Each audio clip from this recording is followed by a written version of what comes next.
TG Geeks, episode 356, December 13th, 2021. The Tale of a Displaced Squirrel.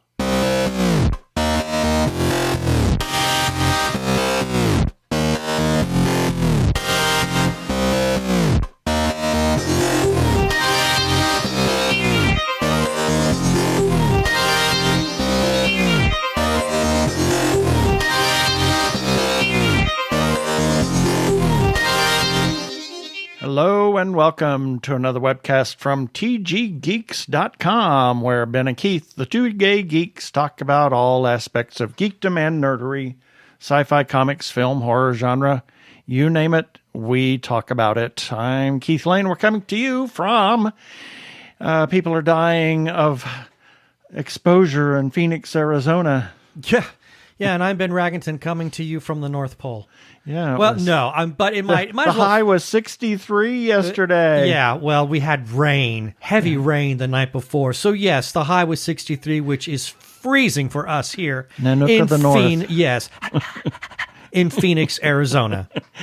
Let's get on with this. Prepare for hyperdrive.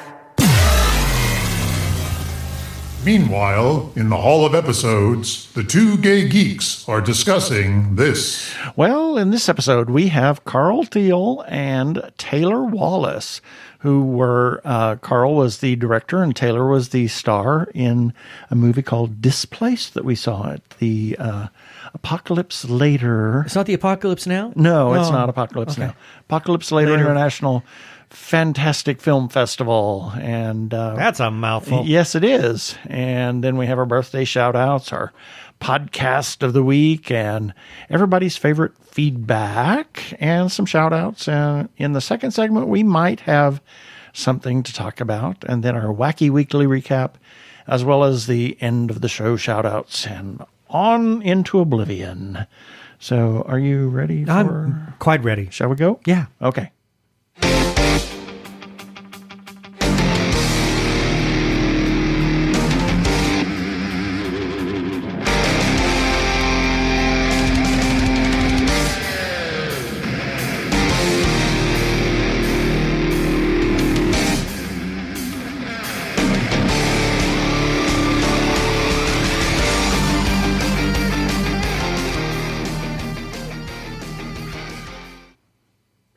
And this time we welcome to the show Carl Thiel, who is the writer and director of the movie Displaced. And we have also the actor Taylor C. Wallace, who was in the film. Welcome to the show, guys. Thank you so much for having us. Yeah. Yeah, it's great to be here. Thank you. We saw this film, Displaced, at the Apocalypse Later International Fantastic Film Festival, or I'm going to leave that to you because I botched it later. I botched it previously. Yeah, I called it the Apocalypse Now Film Festival. And, no, okay, sure. Yeah, where's Marlon Brando? That's now. This is later. So it was a fascinating short. I started to kind of see where it was going, I thought, and then all of a sudden it was like, oh my God. Yeah, a major left turn. Yeah, and then so we really enjoyed it. So Carl, we'll let you go first, since you're the writer-director of this film. Give us a little short elevator pitch of your life and how you got into filmmaking. I know you've been around the industry looking at your IMDb profile. It's like, holy moly, he's been around forever. And he only looks... but just not directing films. and he only looks half that age. Exactly. Well, that's very kind of you. Well, I've been very fortunate to have worked in the industry for a little while, a couple decades. I've been working as a composer for film and television. I've been very lucky in that realm. Curiously, I went to college to study film with the intent of becoming a filmmaker, but music had always been a part of my life. So, one thing led to another, and just opportunities for becoming a composer for film kind of opened up. I started doing music for commercials first, and then that led to documentaries and short films, and eventually feature films and television shows. So, I've I've been blessed with the opportunity to work with many great filmmakers, including Robert Rodriguez, who lives here in Austin, where I'm based from. But I've always been fascinated by the by the art of filmmaking. So every time I get an opportunity, I spend it on the set. I've done some music videos as a director, and I've directed a couple of other shorts. But when the pandemic hit, curiously, Taylor and I were roommates at the time. And so, all our projects kind of went out the window. And so we were faced with this abundance of time. And so for me, it was kind of a reconnection with my youth to, what can I do with this time that I have now? That, what have I been wanting to do that I haven't had the time to do? And it just, filmmaking, that was the thing that came out. So I started working on, writing a few scripts. I wrote a feature, then I wrote another feature, and then Taylor approached me curiously because we've been working, and he can tell you his side of this thing, but he was working on other projects before, and he approached me like, hey, do you want to do a little short, write a little short? I would love to act in it. And so it just that was the seed that was planted to make something here. And so the impetus for this particular movie was, how do we make a short film with one actor that's COVID safe, because it was literally right at the heart of the pandemic where all the restrictions were up. We couldn't go anywhere. Everybody was very, very cautious. So we're also very fortunate that we had a very large green belt in the back of my house. So that was the setting. Okay, we'll shoot it outdoors. I'll write a story that just uses a single actor. And how can we make this interesting, right? Yeah. Taylor suggested, we have another friend that's a cinematographer, and he's a very good friend of both of us, but we've never worked together. So he says, well, why don't you call Karl Toft, who's the cinematographer? And so we gave him a call, and he jumped on the project right away. And, he just gave it that beautiful look that you see on the film. And so I'll let Taylor tell this part of the story because it's also very interesting the circle that he's come around to become the actor that he is in this movie. But that's my side of this story. We'll talk a little bit more about that later. But Taylor, what do you have to say? Yeah, so I'm relatively, I would say I'm new to acting, but I've also been doing it my whole life. But just never in front of a camera. I've spent probably 15 years in the music industry, was a lead singer in a few bands, always did choir and things of that nature. And to be honest, people have been telling me that I should be an actor my whole life, and I was just too afraid to do it. That's what it all boils down to. So, there was something about COVID, Carl and I ended up in the same house, like you said, and COVID just kind of, I don't know, it showed us something that we hadn't seen before, which is just like, what do you do with your life if everything goes away, and what do you want to do? And I had an epiphany that, what would I do if I wasn't afraid anymore? And the first thing that popped in my head was I would act. So oddly enough, I started doing acting classes over Zoom during COVID, and that's when, Carl was writing. He and I are, and obviously he's very big into film, but I'm a big film buff, and we would watch movies and documentaries all the time. And He'd say, I wrote that music. I really think. Yeah. I was like, yeah, I think you should do it. And I think he had never seen me act. And I think he was a little bit skeptical, but he was also like, well, what do we have to lose? We don't have anything going on. So luckily he took a chance and wrote something, and this is one that it ended up being. That's kind of cool. And it also really, with you being sort of, let's say, skittish of acting, to be the only person, it it must have taken some of the pressure off, I would think. Yes and no.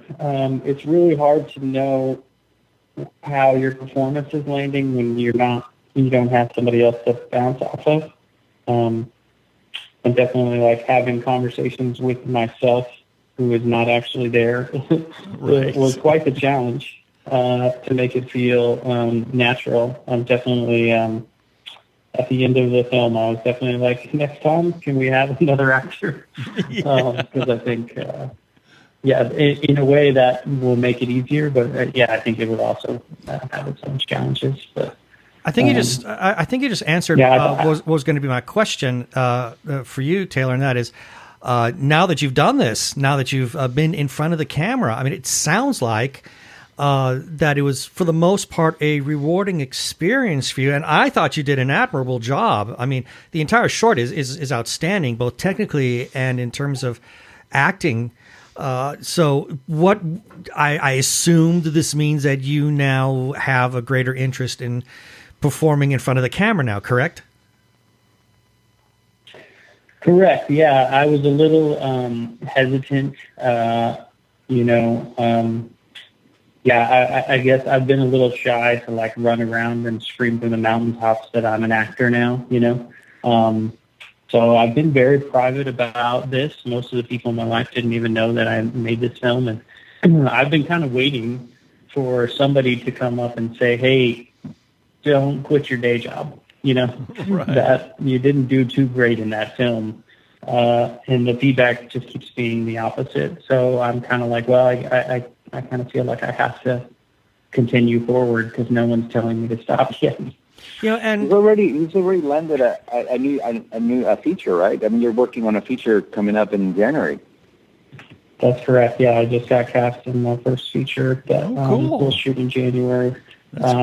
Not a leading role this time, which I'm totally fine with. But there's some pretty good actors in it, and I'm excited to bounce off some other people, and I'm intimidated and I'm a little scared, which means I'm in the right place. Well, for one thing, I would say you don't need to feel intimidated. I mean, although I understand why you would. I mean, this is a really big step.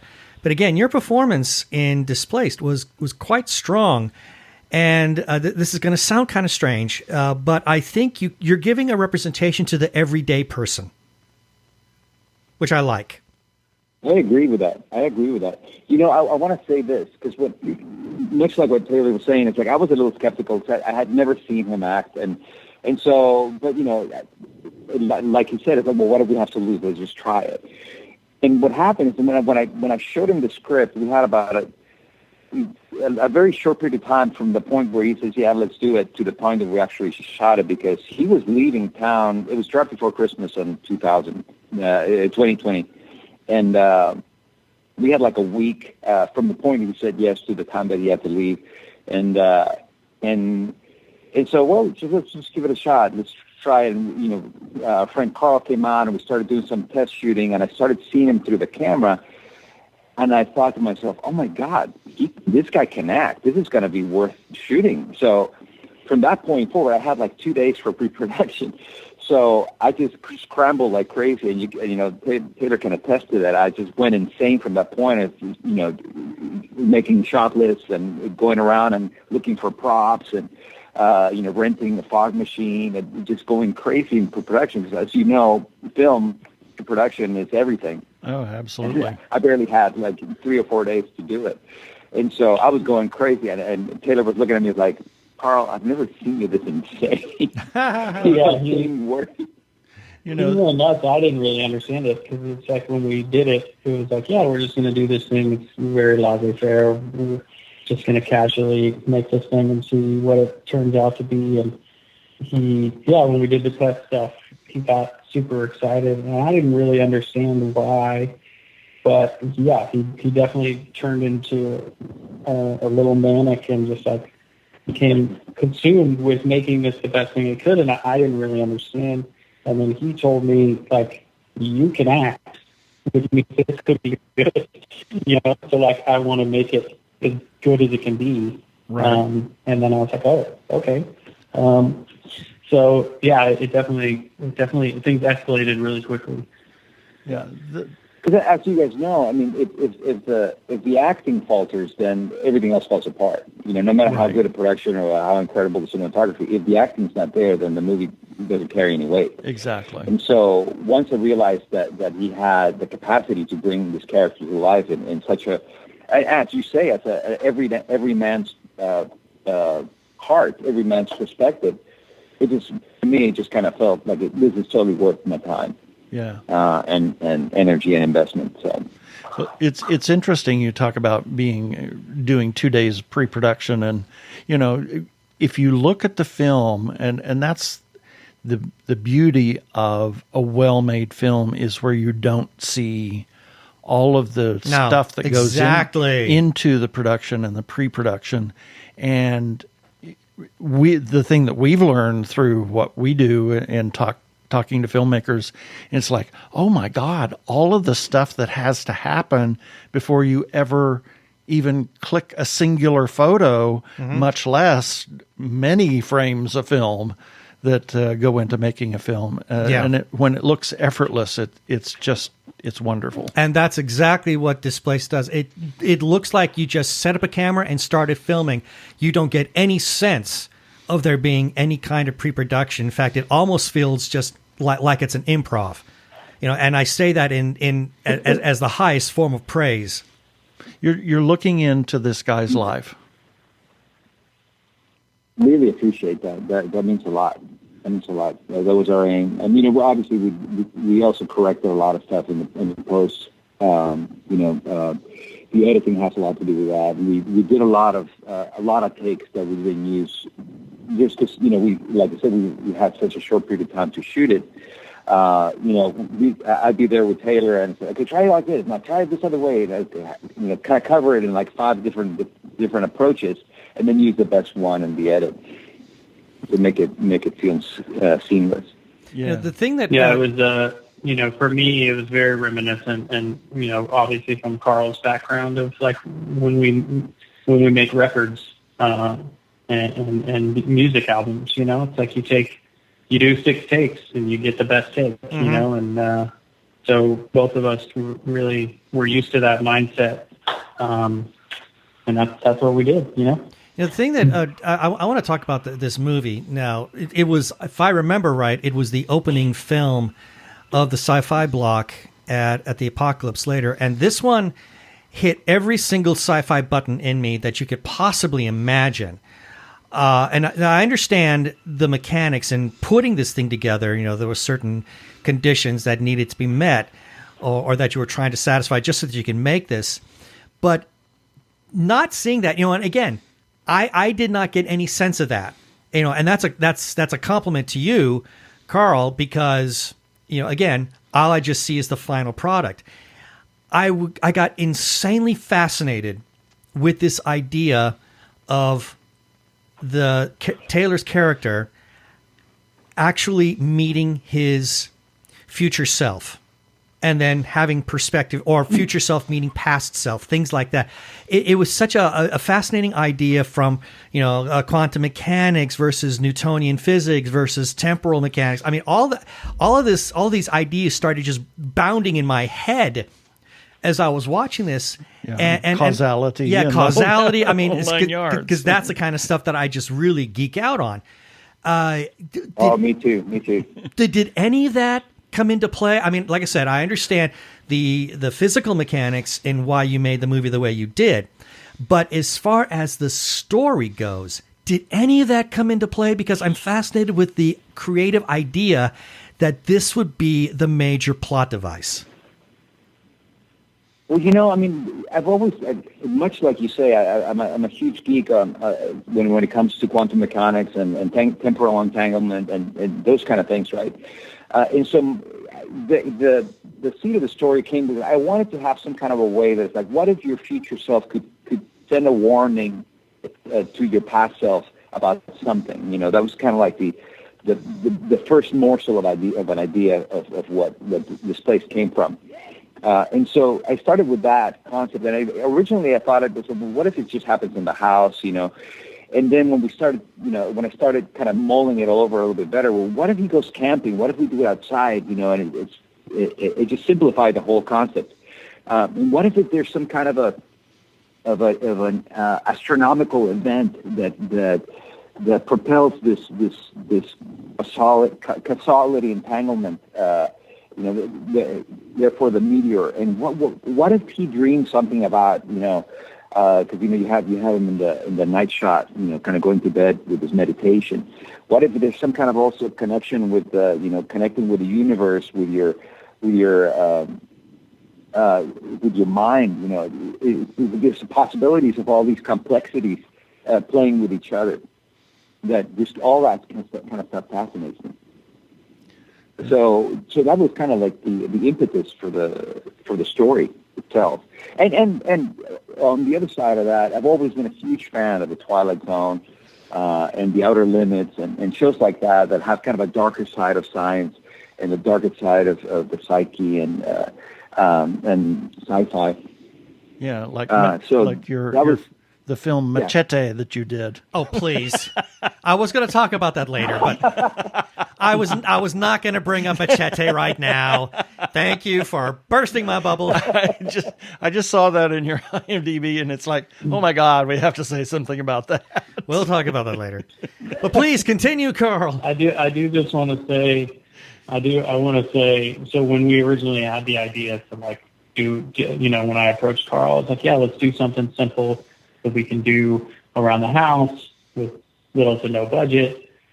In my mind, I was thinking like more something like a drama that would, I'd be in the house and maybe like having conversations with somebody on a phone or something like that. Just something super simple. And Carl handed me the script and I was like, Carl, this has meteor explosions and time travel and squirrels that you talk to and, like two different people on screen at the same time.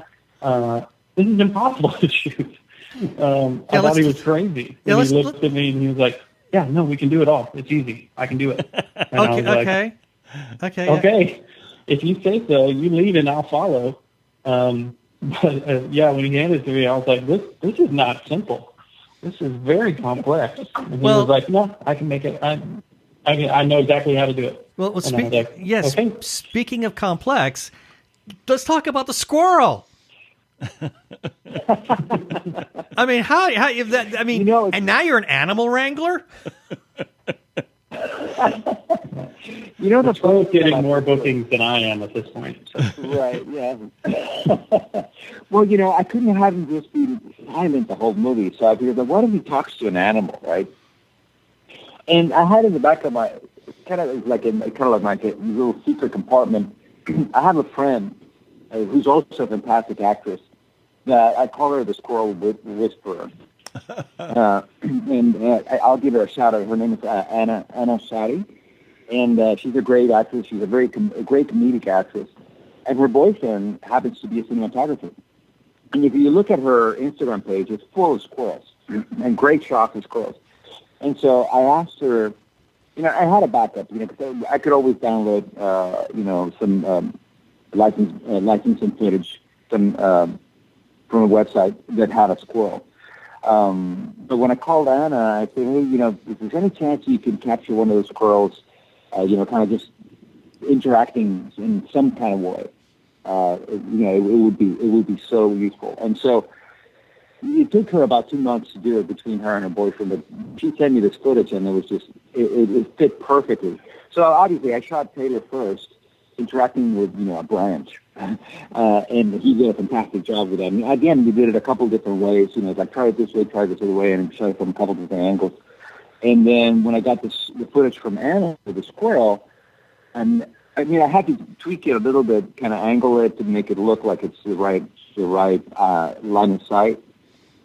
But once I put them back to back, it's like, wow, this works perfectly. It was awesome. Cool. I had no idea. I literally thought that the squirrel was literally part of the cast, right there with Taylor. So bravo, very well done. Green screen, motion capture. Yeah, they were shot in completely different locations and at completely different times by completely different cinematographers. Yeah, so I was very lucky that worked out, and I will always be indebted to Anna and her boyfriend for that. Fantastic. More frames of the squirrel than Taylor. I was going to say, you've done that. You're now the heir apparent to Peter Jackson, who's become famous for doing that kind of trick. Well, wow! I tell you, I would love to talk to you. I'd love to talk to the both of you some more, because for one, this conversation has just been fantastic, but we're running up against the time, and so dadgummit. So let me just say this first. Where can people find Displaced? I mean, is it still playing in the festivals? Is it available anywhere on a streaming service by which people can catch it? Well, right now it's still doing the festivals, and as you might know, festivals are kind of frown on films being available to the general public. So we're going to wait until we finish the festival circuit, and then we'll have it we'll put it on a streaming service. But right now, the next festival is going to be the Canada Shorts, which we just found out that we're a finalist. So, cool! If you want to stay up to date with all the latest Displaced information, you can follow us on Instagram at Displaced_movie. You'll find us there on Instagram. You can also follow me, Carl.Thiel, on Instagram, or at Cutmasta, Cutmasta, at Twitter. And I'll let Taylor give you his information. Yeah, I'm just found on Instagram. On my Instagram's Noisy Wallace. Cool. Well, this has been... And he's not that noisy. This has been really great. Thank you guys for being on our show absolutely. This time. Thank you. I really appreciate you having us. Hi, this is Queen Karishma. And you're listening to the Two Gay Geeks.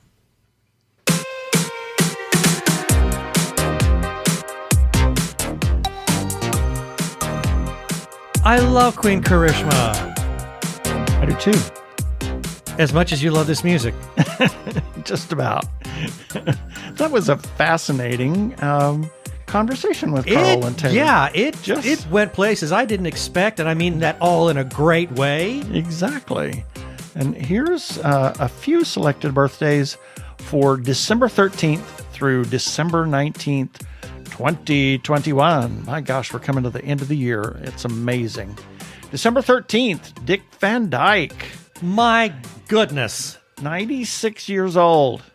Still going. Still going strong. Him and Betty White. I mean, between those two. Exactly. Is star of the Dick Van Dyke Show, Mary Poppins, and Diagnosis Murder. Did you know he did not start that series till he was 67? Yeah, I believe it.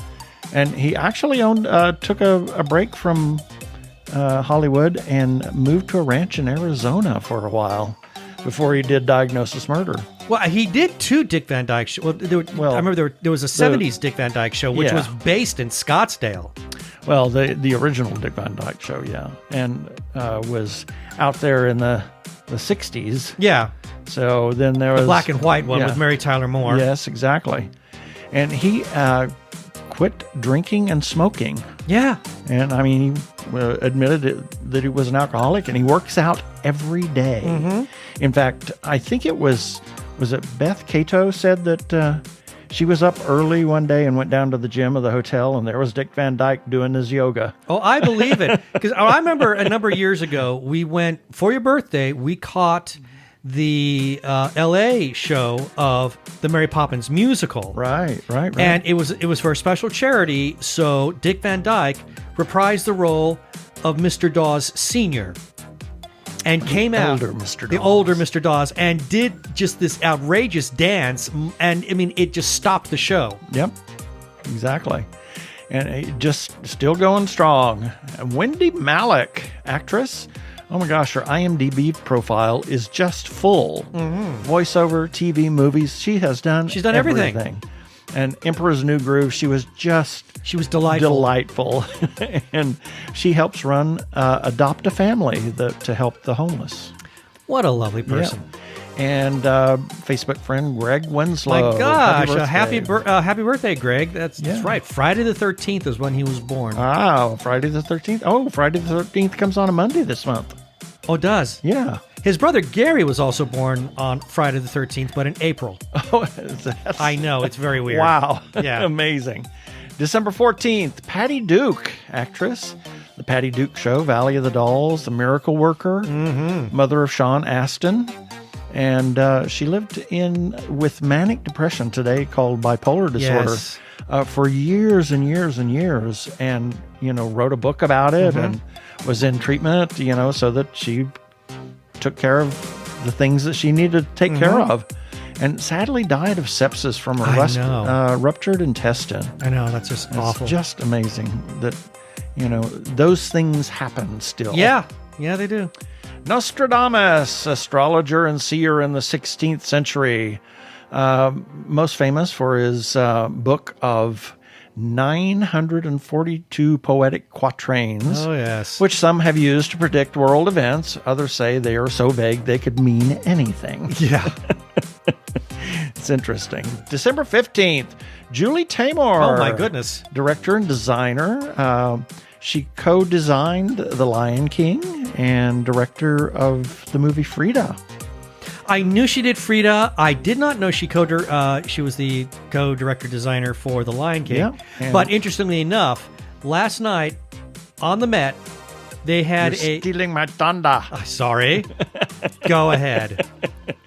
Her production of The Magic Flute, yes, is a wonderful adaptation and is a perennial favorite at the Met, which is currently on stage through January. And it's a production. And last night we heard part of it. Yeah, it's a production that I hope they don't get rid of. Yeah, because it really is absolutely stunning. It's designed and marketed at children. Lots of puppets, and the puppets, she actually began to experiment with puppets, and her love of puppets stems from her studying in Japan in the 70s. I can believe that. Yeah. It's one of those productions, hers of the Magic Flute, that I really think will stand the test of time. Oh, yeah. And it's so fantastic that I think even adults can get into it. Oh, absolutely. We did. I love it. I think it's beautiful. And it's an abridged version, so it's not quite as long. Well, we've seen the full-length version with that same production, and I think the abridged works better anyway. Yeah. Tim Conway, actor, funny man, Carol Burnett Show. Total clown.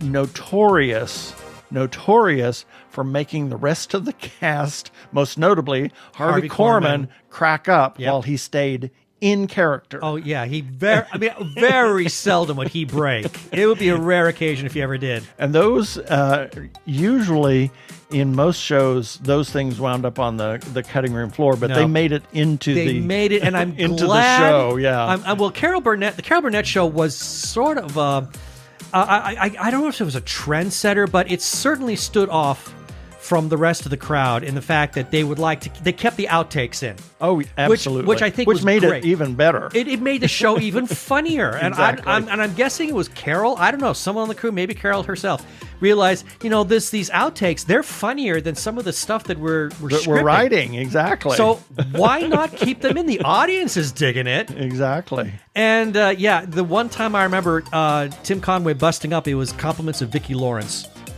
She got him by calling him a little a-hole.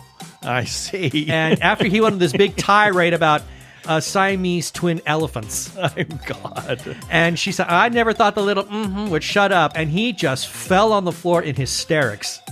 And he died in 2019. He was 85. I know. And heaven must be a hilarious place right now. Exactly.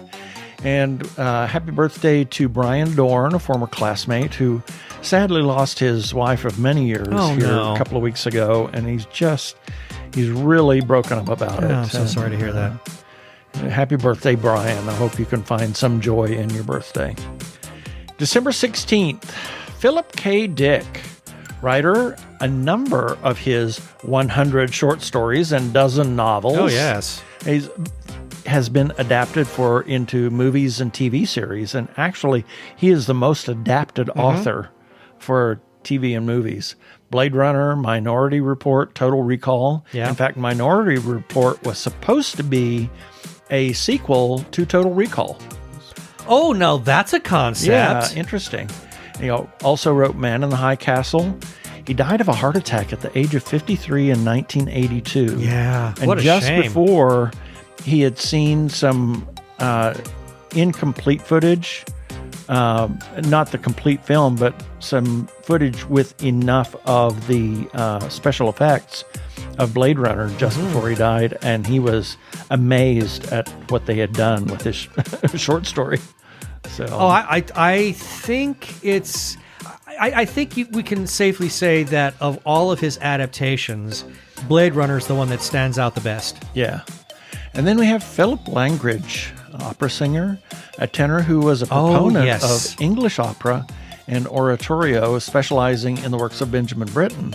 But we saw him in the Met performance of Hansel and Gretel, and he played the witch. And he's brilliant. He terrified children. He is. He's brilliant. Oh my gosh, was brilliant because he's no longer with us. Yeah, he died just soon after. But wow, cancer. I'm so glad that they caught that performance. Oh my gosh, yeah, on film. It's wonderful because it is brilliant, and it's a great testament to his legacy. Exactly. December 17th, Bernard Hill, actor known for Lord of the Rings as Theoden. Oh, yes. Was considered for the role of Russell in Doctor Who Attack of the Cybermen. Really? Yeah, way back. Wow, I got to think about that one. Yeah. Arthur Fiedler, conductor, Mr. Boston Pops himself before John Williams. He was at Boston Pop for over 50 years. I know. From 1930 to 1979. There was a time where Arthur Fiedler and Boston Pops were considered synonymous. Yep. He's just amazing. And so many different things that he did. He wrote some music himself, and he was actually a viola player. Oh. By trade. And then we have Facebook friend Carrie Leal. She was my guitar and singing partner when we were both in junior high. How about that? December 18th, Leonard Malton, a critic and film historian, most famous, or you could say infamous, for his 2.5 stars rating. Oh, yes. It's like right in the middle. I'm not committing on this one. I can't. I can't give it 3 because it's not that good, and I can't give it 2 because it's not that bad. Exactly. And Alfred Bester, Psychop, the writer, not the character in Babylon 5. He was actually a sci-fi writer himself. I'm Bester willing to bet that Straczynski just stole the name. Yes. He was named the 9th Grandmaster of the Science Fiction Writers of America. Really? And he wrote The Demolished Man, which was the winner of the inaugural Hugo Award in 1953. No kidding. Yeah, he wrote. It was one of the big names, at that time. I honestly had not heard of him. I haven't either. I'm ashamed to say. I am too. I've not heard of him. I mean, I just know of like the big 3. Exactly. And then my cousin Kelly Pitts. Happy birthday, Happy Kelly. birthday. December 19th, George D. Snell. He was a geneticist and transplant immunologist. His work led to successful organ transplantation. I can't remember exactly when he did that, but he discovered an antigen that they are able to. I didn't quite understand it. I read it, and it's like he discovered something that helps people with organ transplants, and it's probably to something to that something that inhibits rejection. Exactly. So I didn't pretend to understand it, so I said more than I should there. Richard Lakey, a paleoanthropologist and conservationist, son of the famous Louis and Mary Lakey, originally did not want to follow in his footsteps because as a child, he was always with them, and he learned all of his skills and actually did some incredible work himself when he was growing up. And he decided He wanted to do something different. He did everything from safari host to just a little bit of everything, and then just fell into the paleontology and anthropology and made some significant discoveries himself, and was instrumental in the National Museum of Kenya as well as the wildlife conservation. So he was quite an interesting fellow. Yes. And then William Bracken, former classmate. He was one of the ones in my music theory class that had perfect pitch. Yes. Ah, of course. Happy birthday, William. And then Sazzy Sazerac. He's the dog of John and Susan Echeverry. Has his own Facebook page. Therefore, he gets his own birthday. Exactly. And that's it for the birthdays this time.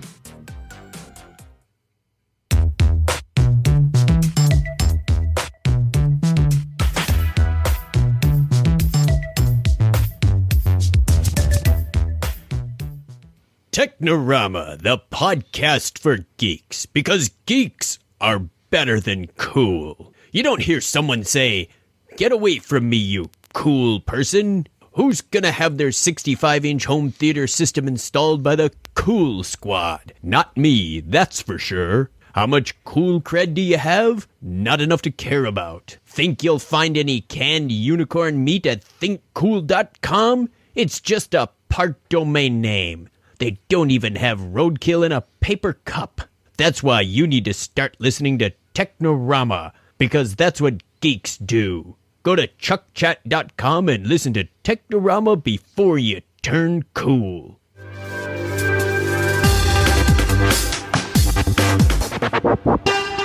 Go give a listen to our friends Chuck and Craig over at Technorama Podcast. I'm Daniel Radcliffe, and I believe that reaching out for help is the bravest thing a person can do. If you are struggling and need support, call the Trevor Lifeline at 1-866-488-7386. It's free and confidential, and trained counsellors are there to listen 24/7 without judgment.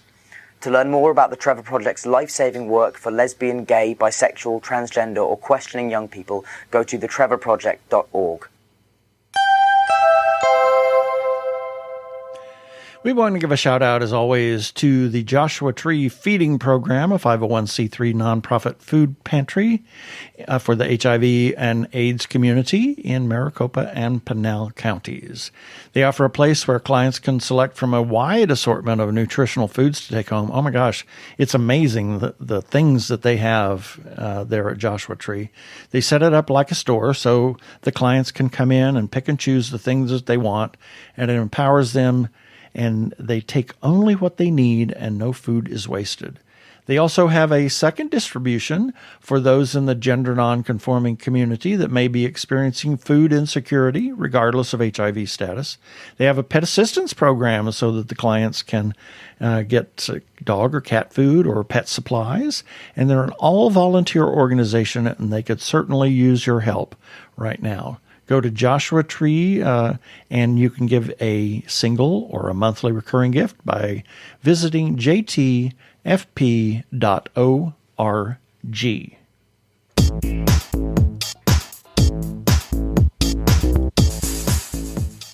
And it's time for our feedback segment. These are comments that we received in response to articles or episodes that we ran on our website at tggeeks.com. And each of these items, these articles or episodes, we will have their links in the show notes for this episode number 356 on our website at tggeeks.com, starting with regarding Hamish Downey's 5 more questions with Contrara, a.k.a. Sarah Louise Dean. Got a comment from the Fizz Podcast radio show. They left this for us on Instagram saying, "We love Contrara." Moving on, regarding TG Geeks episode number 351, we had some birthday greetings that we gave out. First to Andrew McDade, who we met on a Disney cruise, and then we kind of managed to reconnect with him while we were vacationing in New York a couple of years ago. And Andrew says, "Hope you guys are keeping well, flying into New York tomorrow, but only in transit to work." Really? Okay. And then we got a comment also from your niece, Mrs. Summers, Diane Sellers. She says, thanks for the birthday shout out. Haha, I always know something is from you guys when it says Summers. Fun to know I have the same birthday as the TI calculator guy. I also had one in high school, TI-84. Can't wait to see you guys at Christmas. Well, I had a TI-84 too, and we're looking forward to seeing you in just a couple of weeks. Moving on, regarding Hamish Downey's 5 questions with Danielle Rock. And she was responsible for a short indie film called Coming Out. And we got a comment from Coming Out, the film, on Instagram saying, thank you so much again for the interview. So flattered to be on the Two Gay Geeks. Well, we thank you. And then we close regarding TG Geeks number episode 353. First, we got a comment from a coworker of yours, B. Tyrone Green. Mm-hmm. She says, thank you. And then we got a comment from Anime Who, as in Doctor Who, review channel. They left this on our YouTube channel. And it says, have a great day, Ben and Keith. Well, I did some digging. It's our good friend Darren Anderson. And we close off with a comment from Carol Gebhardt Flickinger. And she, I'm guessing based on her middle name, she is related to Ryan Gebhardt, who we interviewed in that episode. And she says, great interview, Ryan. Best of luck with all your books. And that is our feedback. If you want to leave a comment like these folks have, you can do that on our Facebook page or Twitter, Instagram, YouTube for our episodes, or directly on tggeeks.com. We also have a listener feedback line. It's getting lonely, and we need to blow the dust off of it. So somebody leave us a voicemail. Please. We'll play it on air. You can call 469-TG-GEEKS. That is 469-844-3357. And as always, please play nice.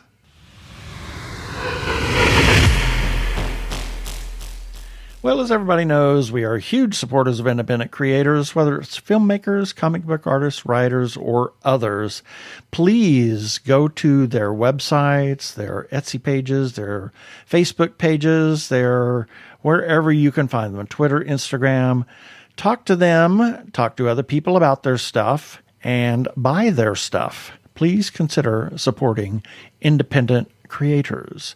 We also want to make an announcement that we, in the next several weeks, will be recording episodes ahead of time so we can take some time off during the holiday season. So there may or may not be some feedback and our wacky weekly recap. So just be aware of that. But we still have interviews, some wonderful interviews coming up. Goodness gracious, yes.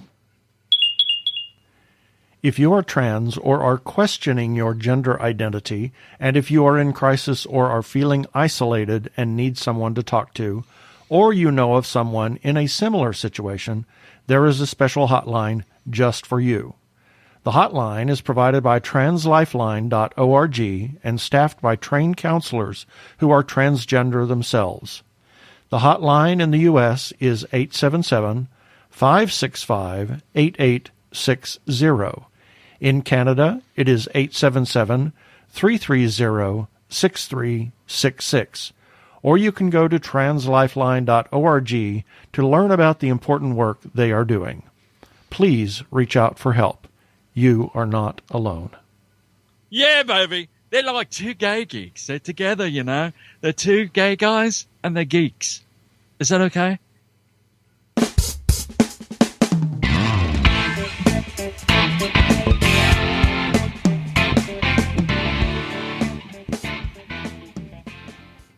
Well, I have to talk about Discovery again. Mm-hmm. It just, every episode this season it just gets better and better and better. And Doesn't the it, things though? that they cover and the boundaries that they are pushing and it's just, wow. I It's think truly amazing. I think I was so sad. Well, but she's not leaving the show. Right. No. Yes. We won't give we're not going to give any spoilers for anybody who has not seen the episode yet. But yeah, there was something happened that appears to be sad, but it's not really, because you'll find out as time goes on. Exactly. But I think the show is amazing. We have seen such incredible growth in some of these characters. Oh my gosh. And I'm going to be honest. I think this was Burnham's best episode. Might have been, yeah. I really do. This was the best performance I've seen yet. And I think this entire season for her has been largely good. What can you say about Saru as a character? Oh my gosh. I mean, I think Doug Jones is absolutely brilliant, bringing this character, this alien, to life in such a way that you tend to forget that there's a man behind that mask. Exactly. And then what they did with the character of Tilly was just mind-blowingly phenomenal.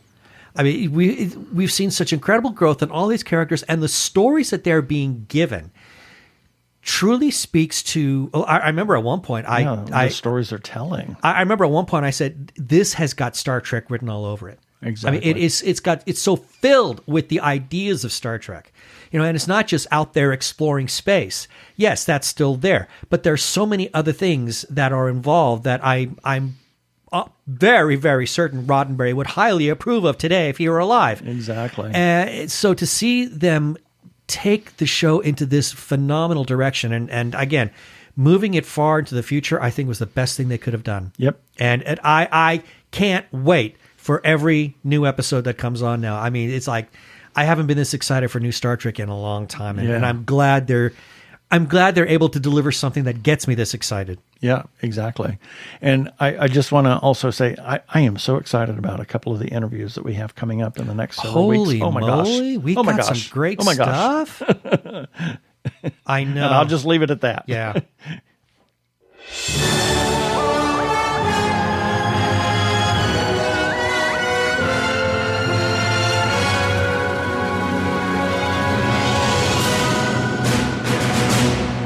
And it's time for our weekly review. These are items that we ran on our website at tggeeks.com this past week.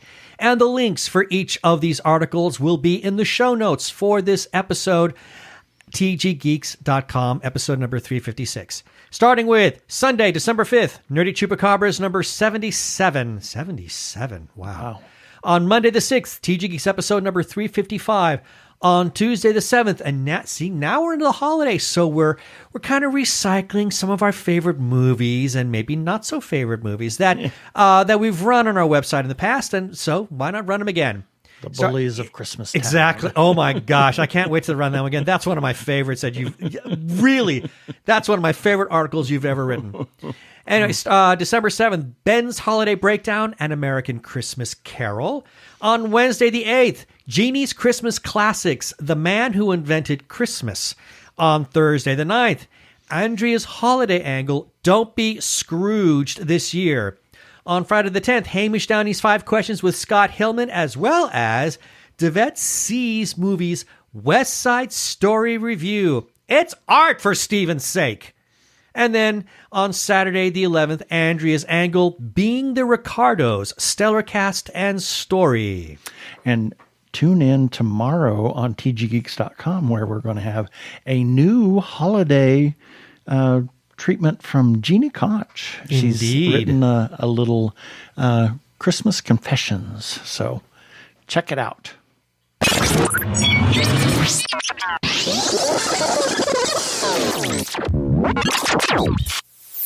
We have some shout outs that we need to make. First to Brian Weber. We also know him. Everybody knows him as Arkle, but he's also known on Twitter as Brian the Ampersand List YouTuber. He also has his Arkle Times Post Dispatch News. Yes, it is back. And if you want to find the Post Dispatch News, look for him on Twitter. You can try searching Brian the Ampersand List YouTuber, or you can just easier. just try his Twitter handle, which is Geek of All Trades. That's at G33KOFALLTRADES. Geek of All Trades. And when you're going to his YouTube channel, he still has his Shameless Cash Grab series. It's in season 7. His Rants vs. Zombie series, it has ended, but the past episodes are still there. He also has Arkle Tier Ranks, game videos of Trick and Treat, as well as Star Trek Online. We must also give some shout-outs to some Facebook groups for allowing us to post our episodes and relevant articles on their pages. First, to Gay Geeks After Hours. Big thanks to their moderators for saying we could share away our content there. And their URL is Facebook, Facebook.com/groups/Gay Geeks After Hours, and then to The Gay Geek for pretty much allowing the same thing. And their URL is Facebook.com/groups/The Gay Geek. And we give special thanks to their moderator, Jeremiah Reeves. Thanks, Jeremiah. We can also be found on Spotify, TuneIn, Stitcher, Amazon Podcasts, as well as where other fine podcasts can be found. Check us out on Sci-Fi Radio at 3 a.m. and 3 p.m. Pacific Time on Tuesdays for a replay of the show. And listen to their other content. They are a 24-hour geeky internet radio station. Please rate us and review us on iTunes. And don't forget to subscribe to our YouTube channel.